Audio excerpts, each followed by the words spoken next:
It's the Real News Network, and I'm Greg Beaupert in Arlington, Virginia. About 3.5 years after Britain voted in a referendum by a margin of 52 to 48% to leave the European Union, it will finally happen at midnight Central European Time on January 31st. This would conclude Britain's 47-year membership in the European Union. At first, not much will change because the EU and the UK negotiated a transition arrangement that will last for the next 11 months until the end of 2020. By that time, the two sides are supposed to negotiate policies that would have to do with trade, security, foreign affairs, data, fisheries, cultural, educational ties, and much more. Also, for now, free movement of EU and British citizens into and out of the EU remain the same, with no changes at the border crossings. For a while, it was uncertain whether there would be a so-called hard or soft Brexit. That is, for a long time, Britain's parliament could not come to an agreement over the modalities of the Brexit. If no agreement with the EU had been reached, Britain's exit from the EU would have been harsh and uncoordinated. However, when Prime Minister Boris Johnson managed to call a new parliamentary election for December 12th, which his Conservative Party won with an 80-seat majority, Johnson was finally able to move forward on Brexit. Parliament then passed the EU withdrawal agreement on January 23rd, which Johnson eagerly signed. Joining me now to discuss what Brexit means is John Weeks. He's Professor Emeritus at the University of London, and his most recent book is The Debt Delusion, Living Within Our Means and Other Fallacies. Thanks for joining us again, John. Thank you. One of the big issues in Brexit has always been whether the UK would recover its national sovereignty, that is, independence from the EU, and thus be able to pass more legislation that would be in alignment with what the people of Britain presumably want. Now, here, for example, is the Brexit Secretary, Stephen Barclay, speaking about this issue last Sunday. The key issue is that we will have control of our rules. We will not be a rule taker. We will not diverge for the sake of diverging. We start from a position of alignment, but the key opportunity is that we will be able to set our standards, high standards on workers' rights, on the environment, on state aid, as part of that trade policy. So, John, what do you think? Is that really what the Conservatives will do, set their own high standards for workers' rights and environmental policy? Well, of course, he's right to say they could, but he won't. Boris Johnson may or may not. It's hard to know what Boris Johnson thinks. He's not ideological. He's a complete opportunist. But given the members of his party, and he must satisfy them, and he has a very right-wing group in his party, the likelihood of substantial workers' rights passing a parliament with a conservative majority is very slight. On the environmental side, we know pretty much what their position is, and it is at best been neutral. They have not been enthusiastic about things like Extinction Rebellion and other work by activists. So I think it is extremely unlikely that they would do that. They could, but they won't. It's the big picture. Let's turn to what the current trajectory of Brexit might mean for Britain's economy. The British pound has already lost in value, which reflects some of the anxieties around Brexit. The lower currency means more expensive imported goods, but it also means British goods and services are cheaper for export. The government itself has estimated that a hard Brexit, which is still theoretically possible by the end of 2020, would mean that Britain's economy would grow 9% less over the next 15 years than it otherwise would have because of higher tariffs and hampered production processes. What do you expect to happen now, economically speaking, in the coming year? First, I would say that your audience should realize, and you have a sophisticated audience, that these estimates of the growth impact are pure guesswork and should not be taken seriously. That is particularly the case because they are estimates done from a neoliberal free trade globalization point of view. So, for example, the argument that raising tariffs will reduce economic output and welfare is very much part of neoliberal mainstream economics ideology. Having said that, if you think about it practically, there's bound to be some impact. The Brexit particularly while negotiations are going on, creates a world of uncertainty. Just moving out into new rules creates uncertainty. Now, capital speculators, of course, love uncertainty. That's where they make their money.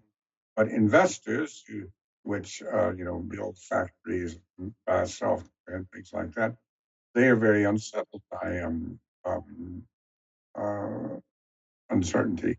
And so I think we can confidently say that the investment levels, private investment levels, in Britain are likely to stagnate. I've just been looking at some statistics, and since the referendum, there has that referendum, as you mentioned, back in June 2016, there has been a leveling off, or do you want to use a value judgment, a stagnation of both manufacturing and non-manufacturing investment. So I think that we can say that investment is likely to decline. Whether it will be a catastrophic decline, I think you don't say, but I'm sure I think the conclusion is that the British economy grows slower, and overall economic consequences will overall conditions will deteriorate. Now, one of the big unresolved issues is that of the British border between Ireland and Northern Ireland. That is, Ireland is part of the EU, and there were no border controls into and out of Northern Ireland as a result. Now that the UK is leaving the EU, there's a tentative agreement to have controls for crossing the Irish Sea between Northern Ireland and the rest of the UK. But Boris Johnson actually just recently kind of backtracked on this tentative agreement without really saying what the alternative is. Now, what do you think this Brexit agreement would mean for Northern Ireland going forward? Well, I would say that this must be put in the context in which the European Union wants an arrangement. Particularly the German government is very keen to have a agreement. We mustn't romanticize the European Union, though I was a strong supporter of the European Union. The German government very much represents German capital, and the German capital has a very large trade surplus in Britain, and German economy is stagnating at the moment. So German capital is very keen to have an agreement. So it's a mistake to think that the EU is going to drive a hard bargain and Britain will just have to take it. However, having said that, it's hard to see any solution to the so-called Northern Ireland problem that does not involve Britain joining the common market European Union. Because the only way not to have a border with Ireland is between Ireland and Northern Ireland. The only way to do that is to eliminate tariffs and customs checks. The only way to do that is to join in the customs union with the European Union. Now, Boris Johnson says he will not do that. I think that's more or less what Labour had in mind when it was in the ill-fated 12 December election. So I would say that there will be the UK will have to enter into a customs agreement, or the relationship with Ireland will become, and Northern Ireland, intractable. Now, finally, the Labour Party actually lost quite badly in the last election, and many attributed this to its unwillingness to take a strong position either in favor of or against Brexit. Now, how do you see the Labour Party strategy unfolding, or what do you think it ought to be in the coming period with regard to the 11-month negotiations that are going to be going on with regard to the final Brexit agreement? Well, first let me say, yes, it was a terrible result. There's no question about that. I was providing some advice to the Shadow Chancellor in the months, about a year and a half of the election. And as John McDonnell, Shadow Chancellor, said, it was a very disappointing result. I would say is the understatement of the century. So what is Labour Party going to do? it is extremely unfortunate that the Labour Party is in the process of choosing a new leader. Not because they don't need a new leader, they do need a new leader. What is unfortunate is that the process is going to last until April. So in effect, we'll have a lame duck leadership of the Labour Party for 3 months. And as a result, Labour will have very little input into the debate. Boris Johnson's tendency will be to ignore Labour anyway, but it will be very hard for the Labour opposition to put together any type of effective blockage of what the Boris Johnson Prime Minister is going to do. It's very difficult for the party to block anything when it's in the throes of a leadership contest. Now, after April, there will be a new leader. I would predict, I can stick my neck out, the new leader will be actually my MP, Keir Starmer. We can talk about that sometime. He was known for being pro-EU, but he has said now that is behind them.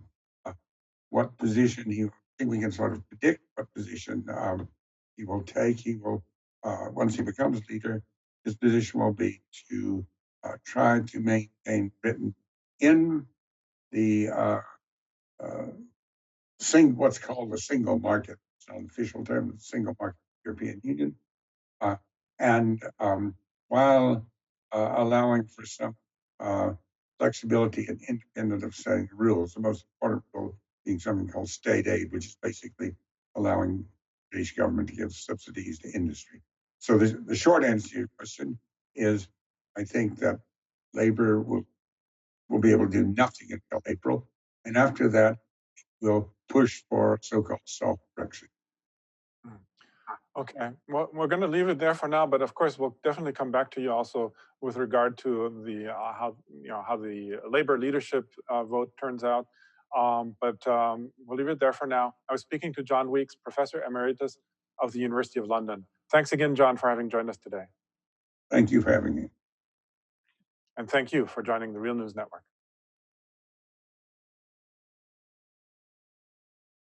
Thanks a lot for watching. Appreciate it. But do us one more solemn favor. Hit the subscribe button below. You know you want to. Stay up on the videos.